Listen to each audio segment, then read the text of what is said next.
Y ahora vamos del otro lado del océano Atlántico porque lo tenemos a nuestro querido amigo, el doctor Ricardo Fernández Núñez, que nos va a comentar cuáles son las últimas novedades de esta invasión rusa contra Ucrania y de esto que está sucediendo ahora con esta anexión que se ha producido con unas elecciones que la gente iba a votar a punto de FAL, a punto de pistola, de fusil, y que obviamente el resultado no podía ser otro ante el fraude escandaloso que hubo, que triunfara la votación en el sentido pro-ruso, pero evidentemente las fuerzas ucranianas siguen luchando y están incluso en provincias que han sido anexadas a Rusia. Así que para escuchar estas últimas novedades lo tenemos a nuestro querido amigo Ricardo Fernández Núñez. Buenas tardes, Ricardo, te habla Jorge Enríquez y mi querida colega y amiga María Luján Batallán. ¿Cómo estás? ¿Qué decís, Fernando? Ricardo. ¿Qué, qué tal, María Luján? Y feliz cumpleaños, Jorge. ¿Lo felicitaron ayer? No, me Obvio. felicitaron antes de ayer que fue mi cumpleaños. No me felicitaron el Mira, día entonces posterior. tengo que cambiar, voy a tener que cambiar la marca de mi vino, entonces porque se me ha pasado un día en el medio. Y te Claro, estoy recibiendo, no sé si se dan cuenta el Sí, detalle, con, atrás, veo tu fondo, tu respaldo. con racimos de mi uvas. respaldo son las uvas, ¿sí? Porque acabamos de terminar la cosecha, pero te voy a contar una cosa que es bastante significativa y que ha sucedido casualmente ayer. Eh, nosotros, los países que somos productores vitivinícolas, todos los países, Argentina, hay muchos, 50 y tantos, 60, tenemos una organización que se llama la Organización Internacional de la Viña y del Vino, Sí. que es una organización constituida por países, no por organizaciones ni por señores, sino por países. Por ejemplo, nosotros hace 10 años tuvimos el honor de tener como 10, sí, 10 años, tuvimos el honor de tener como presidenta de la OIB a una distinguidísima funcionaria del Instituto Nacional de Vitivinicultura de Argentina, que se llama Claudia Chini. Se escribe Chini, ¿no? Sin Sí. las diéresis. Claudia Chini, que es una funcionaria de carrera, pero que por supuesto ustedes no se enteraron No, porque. porque, porque en esa época había una sola reina en la Argentina. Ah, pa. Entonces, imagínate que darle un lugar a una persona de la capacidad de la doctora Kini, que fuera presidenta de la OIB, era realmente... ¿Cómo será la que la siguió? Fue una alemana, la que la siguió fue una brasilera. Bueno, y lo más importante que quería destacar hoy, porque es un día muy importante hoy la Organización Internacional de la Viña y el Vino, de la Viña y el Vid, este, aceptó, porque es automático, como miembro a Ucrania. Ah, bien. Qué increíble, qué Esto es bueno. muy bueno. Y Ah, entonces, les voy a decir por qué. Ucrania estuvo en su momento ya como parte sí. de esta organización, pero se fue quizá por razones políticas, también un poco económicas, ¿no? Porque había que pagar, hay una cuota que pagar, pero no importa por qué se fue, lo que sí importa es por qué volvió. Porque el presidente Zelensky, que es el ejemplo, les recomiendo algunos libros que están saliendo sobre las verdaderas, digamos así, el verdadero pensamiento, el actual pensamiento de Zelensky. El actual quiero decir porque el anterior era el del actor cómico que llegó a presidente y el actual es de un estadista que está conduciendo una guerra a sangre y fuego. Pero para no irme ni abrir tantas ventanas de Windows, Sí. les quería decir que eh, una de las cosas que Zelensky ha bajado la línea a todo su gobierno, es que en todas las organizaciones internacionales donde haya un asiento que pueda ocupar Ucrania, Ucrania va a estar sentado ahí. Es decir, en aquellos lugares donde no está, va a estar. Y en aquellos lugares donde estuvo, va a volver. Y Mirá, hoy qué ha bueno, vuelto a la Organización Internacional de la Viña del Vino, que es una cosa realmente muy, muy importante. ¿Saben por qué? Porque esa vendría a ser la biblioteca maestra de la investigación y de las reglas que debemos seguir los viticultores y los productores de vino para hacer vinos que la gente pueda tomar en el mundo y no competir mal. O sea, son realmente bárbaros. Con eso es un día, digamos, un día importante. El antes de ayer tuyo, que fue tu cumpleaños, y te aparte saludé, así que no te quejes, te saludé con un recuerdo muy lindo, Jorge. No, ya sé, sí, el recuerdo de sociología, pero fue el día siguiente, no fue el día de mi cumpleaños. Bueno, Eso te lo voy a reprochar hasta que abandemos. Son distintos horarios, chicos. No, porque controlé el uso horario de 4 horas de diferencia. Pero 5 horas, es lo mismo. Es más, es peor, juega más en contra de él. Pero eso no te lo voy a seguir reprochando hasta el día que nos toca abandonar esta tierra. Es tremendo tu amigo. Bueno, Pero seguí. Bueno, Muy lindo el mensaje, le vamos a decir a la gente, fuimos compañeros en la Facultad de Derecho, allá a lo lejos del tiempo, y hicimos una materia de sociología jurídica que tuvimos un grato recuerdo. Sociología del derecho de la cátedra de Bernengo hicimos. De Bernengo. ¿De verdad? Sí, señor, y después también lo de, bueno, los otros dos comentarios que hiciste, uno no es cierto porque nunca me he Hicimos de tenido... todo un poco. Hicimos hasta el color ese que está atrás de la uva, ¿no? Porque también de ahí nacieron nuestras apetencias radicales. Exactamente. En esa facultad. Pero bueno, de cualquier manera, les cuento, Europa está, como ustedes imaginarán, además de estas algarabías que son, como dice un científico, pasaron 3.500 millones de años y es un abrir y cerrar de ojos en la historia de la humanidad. Exactamente. Esto que pasó hoy es un abrir y cerrar de ojos en la historia de la guerra y la tragedia que está ocurriendo en Europa. Es verdad que la contraofensiva que ha hecho Ucrania es realmente un sacrificio enorme, apoyado, por supuesto, por armas muy modernas, pero los hombres, los soldados, tienen una vocación y una fuerza para luchar muy grande. Por una razón, yo tengo mucho contacto con soldados de todas las partes de los distintos frentes y realmente me emocionan con sus mensajes de WhatsApp y cómo están motivados para seguir adelante. Ahora, la realidad es que Putin hizo lo mismo que hizo en Crimea. Ocupó el territorio, llamó a un referéndum absolutamente ilegal, alegal, porque digamos, no hay una legalidad en la que se pueda estar en contra ahí, sino que no hay nada que pueda validar ese referéndum. El referéndum de Crimea, al punto que hoy Crimea está reconocida nada más que por algunos países satélites de Rusia. Bueno, lo mismo hizo con esto, pero atrás de todo esto siempre hay el doble mensaje que ha tenido Putin, o sea, el doble estándar. Al aceptar, porque el referéndum se trataba de eso. El referéndum se trataba de eso, porque los países ya se habían autodeclarado independientes y el referéndum se trataba de ser anexado por Rusia. Entonces, al anexar Rusia, lo que ha hecho él es correr la frontera rusa para que en realidad, que los tanques de la OTAN estén un poco más lejos, esté un poco más protegido de su terrible obsesión paranoica, que es no tener las armas y el ejército de la OTAN cerca. Pero la OTAN es como si le hubiera pasado nada, porque hoy Polonia le ha pedido a Estados Unidos que instale bases nucleares en Polonia.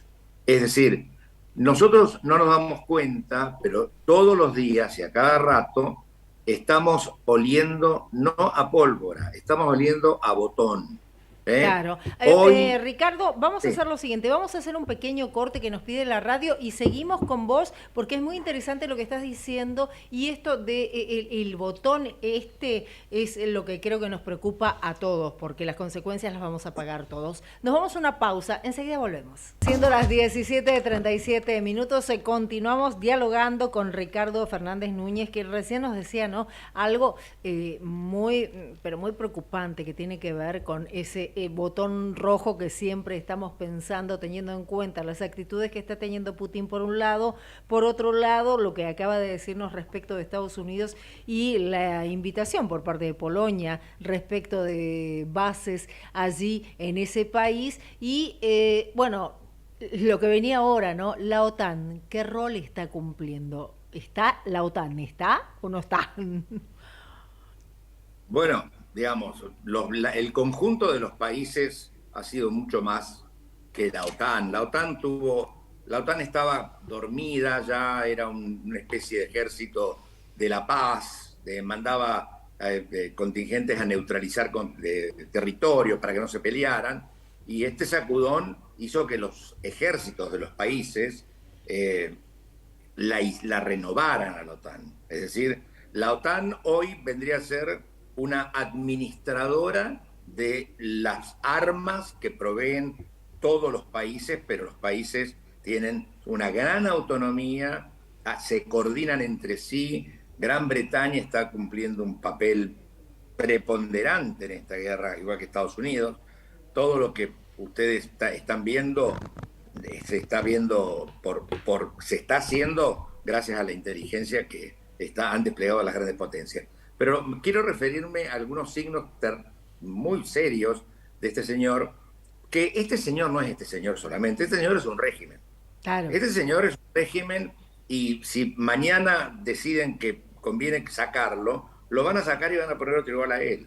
Alguien que viene del autoritarismo, de los servicios de la KGB, que le han cambiado el nombre nada más, pero son siempre los mismos desde que nació el bolcheviquismo.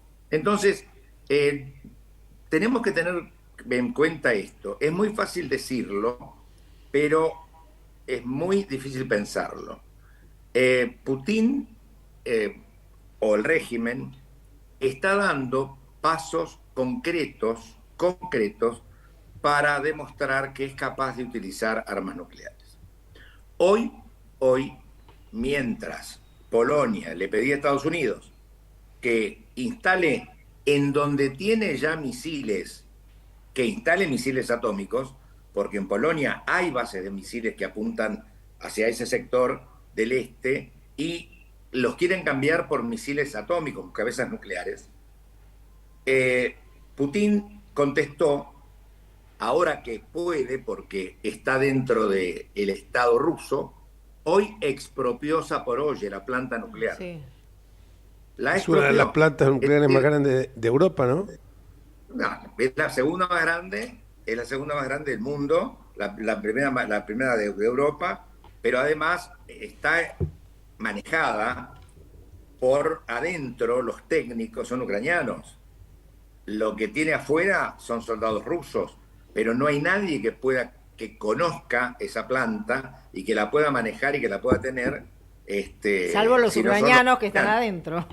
Son los ucranianos, claro, pero además, digamos, si ustedes vieran lo que podemos ver a veces nosotros, que son las tomas de drones en directo, verían la cantidad de agujeros que tienen algunas partes de las estructuras que, digamos, han tenido, digamos, ustedes saben que no tenemos el presidente de la Comisión de la Verificación del Armamento Atómico, que es argentino, ¿no? Sí.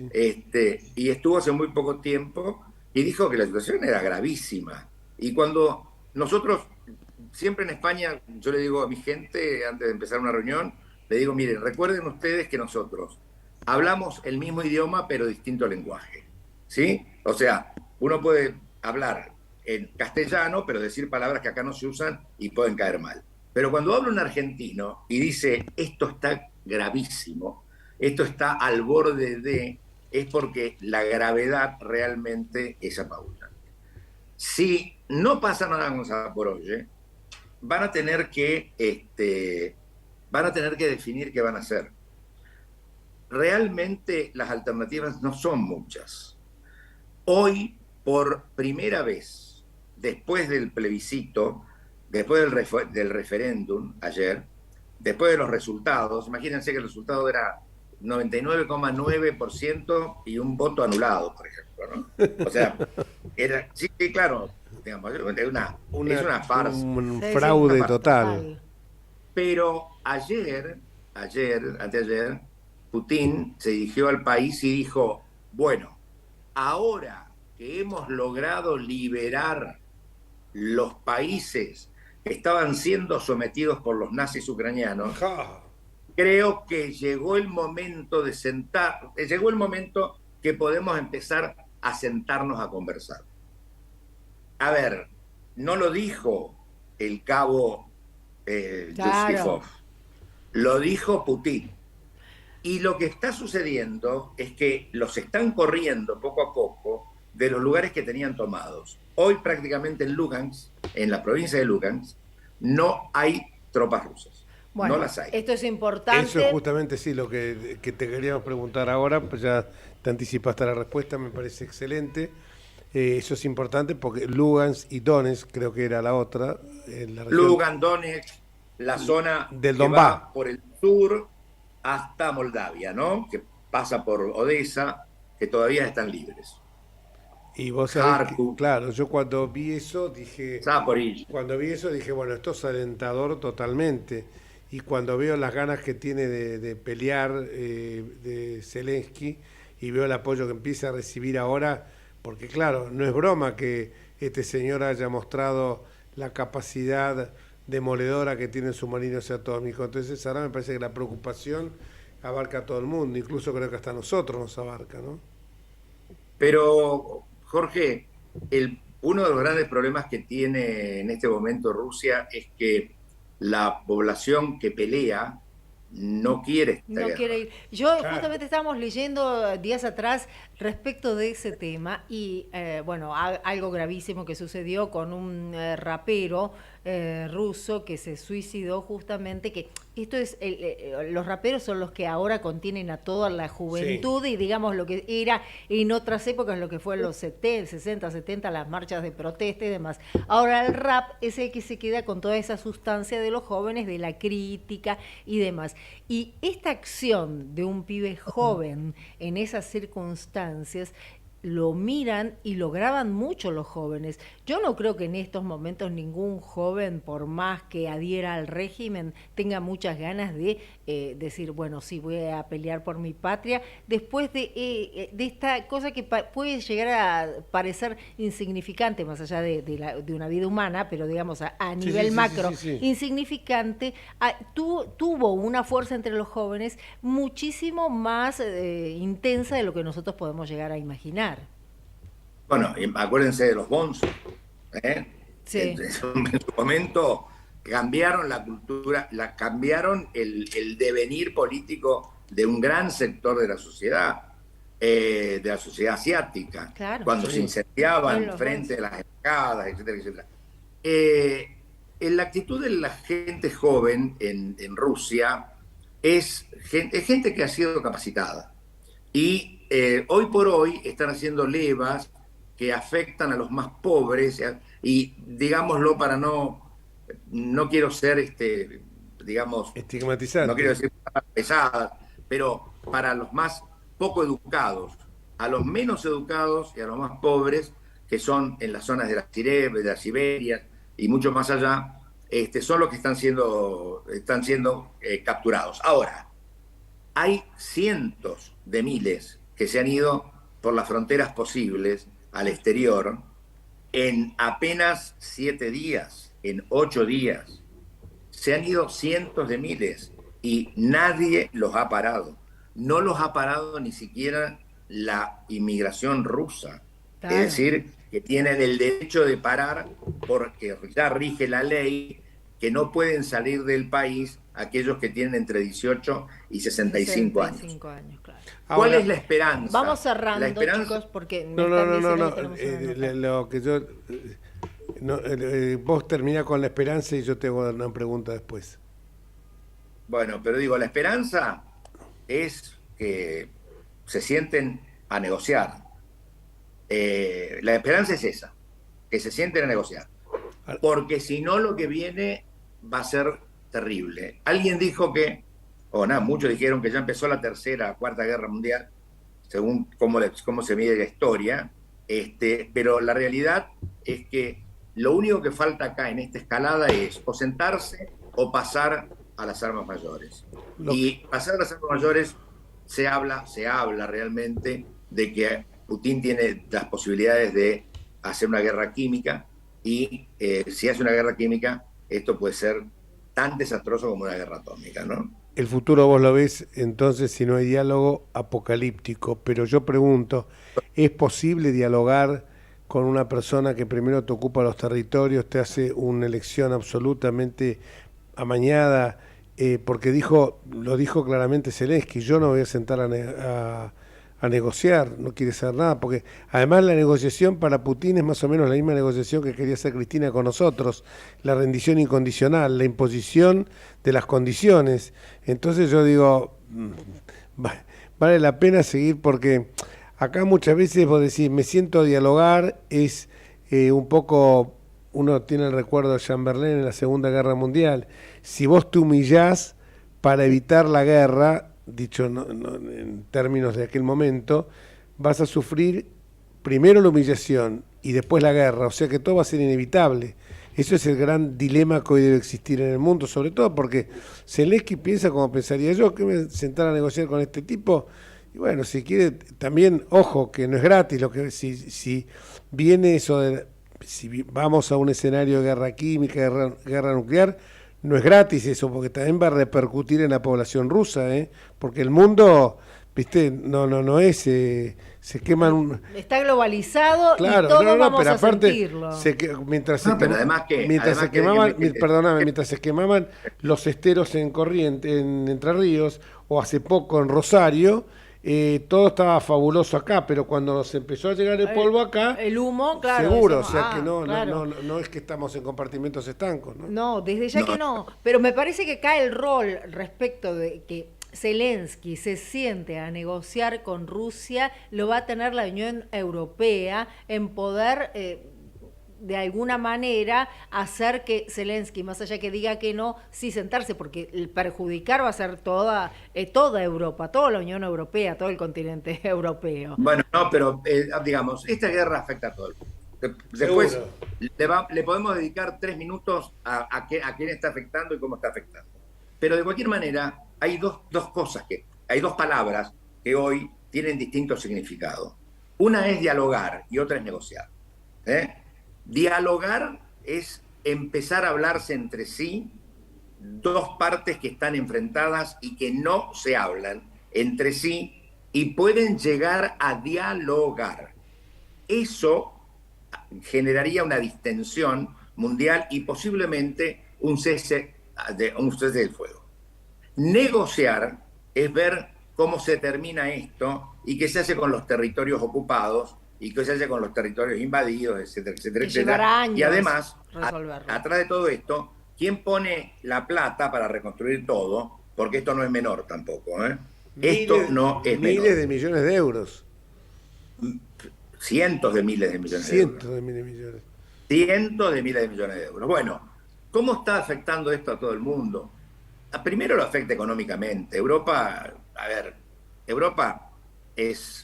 Esto parece que una repetición, pero Europa está anonadada porque tiene el 8% o el 9% de inflación, y todo el mundo está esperando la realidad, y que yo apoyo esto. Tendría que sacar una visión en el diario Europa diciendo: buscamos ministro de Economía argentino que haya tenido un buen periodo, ¿no? Porque las cosas que están pasando acá, las que en Europa, las hemos visto mucho en la Argentina. No voy a hablar de tecnicismo, pero hoy ya se habla de control de precios en los supermercados, de precios máximos, Se habla de las restricciones. En un país donde la base fundamental del Tratado de Maastricht, o sea, la Unión Europea, es la libertad absoluta de personas y de capitales,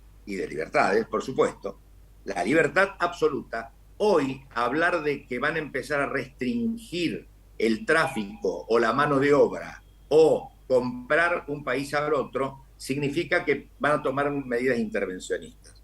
Hoy, el presidente Orbán de Hungría es un marginal en la Unión Europea porque tiene su corazón, no lo tiene puesto en el señor Putin, lo tiene puesto en la energía que le dan todos los días, porque Hungría depende 100% de la energía rusa. Así está afectando al mundo. Claro. ¿Cómo estará afectando al mundo? Que por primera vez desde que arrancó esta moneda, hoy el euro estaba a 98 centavos de dólar. Es decir, Europa para un estado, para un americano, está barata, pero también es una oportunidad para Europa para vender mucho, porque acá los precios en realidad no cambiaron.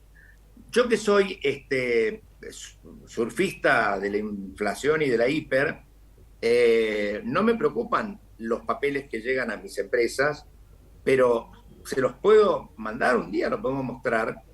Ayer cayó una carta de la fábrica de botellas para el vino, sí, donde dicen que a partir del 1 de noviembre aumentan el 20%. 20%. Ah, es tremendo.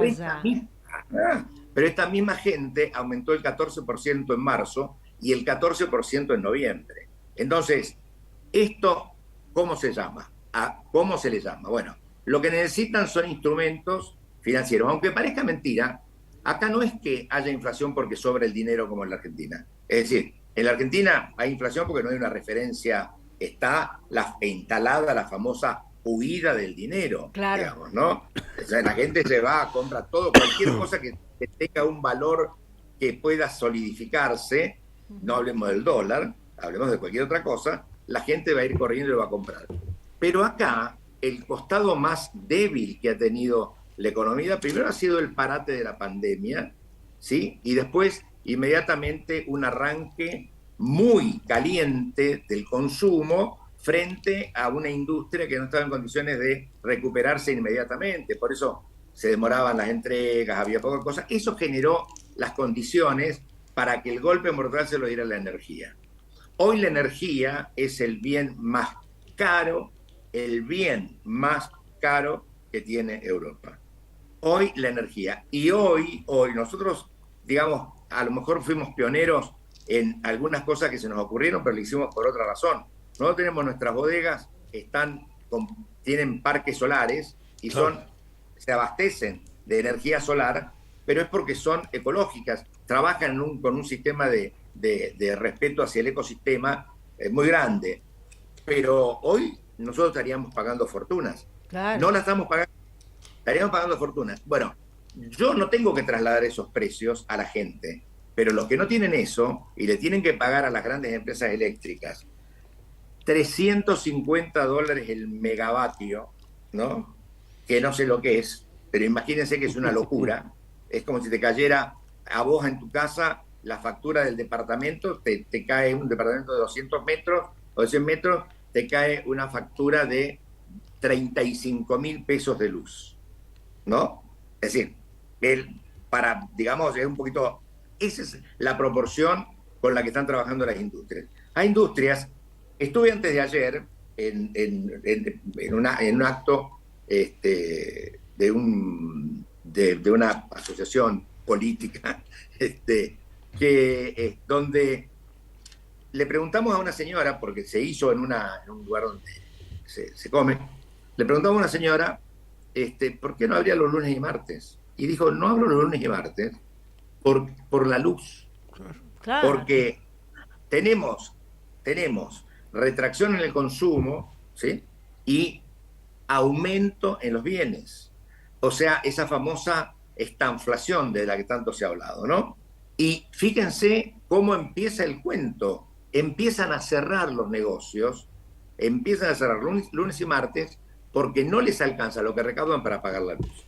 Y otra de las medidas que habrán leído, que se está en estudio y que deberían decidirse mucho más allá de las creencias religiosas y de todo este asunto, es el tema de las luces de Navidad y tener todo prendido, los monumentos, y tirar fuegos artificiales y hacer que los bomberos tengan que estar en alerta en vez de ir a generar energía a apagar el fuego, ¿cierto? Todo esto es la guerra. Todo esto es causa de la guerra. Y las otras cosas las conocen todos. Ya lo creo. En 2025, 2025, el problema de la energía con Alemania y España va a estar resuelto porque se acaba de aprobar el gasoducto que va a unir a España con Alemania a través de los Pirineos. Claro, y España lo recibe vía Marruecos, ¿no? Claro, pero España también hizo todos los deberes, porque claro, en España uno camina a España y ve que tiene parques eólicos en todos lados, por donde vayas. Pero es toda Europa eso, es toda Europa. Los únicos que se descuidaron un poco fueron los alemanes, que confiaron mucho en Rusia. ¿Cómo será que confiaron mucho? Que uno de los presidentes de Gazprom, la compañía rusa, era un expresidente de Alemania. Claro. Digamos, tienen un estándar también que a veces te dan ganas de matarlo. Pero lo cierto es que esperemos que algunas señales descompriman la situación. La inflación está instalada y hay estrés salarial.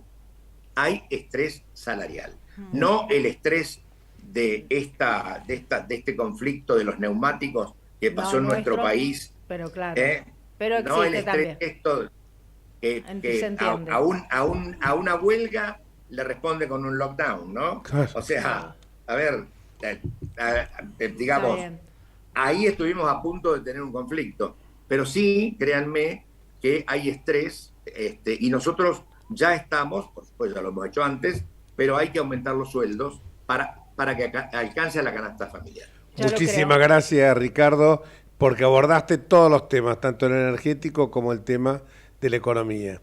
Pensar que se asusta con un 8% y nosotros vamos a tener un 100%. Dios mío. Muchísimas gracias. Nosotros tenemos 8% mensual. Por eso, ellos anual. Allá anual. Gracias. Bueno, gracias, Richard. Un abrazo enorme.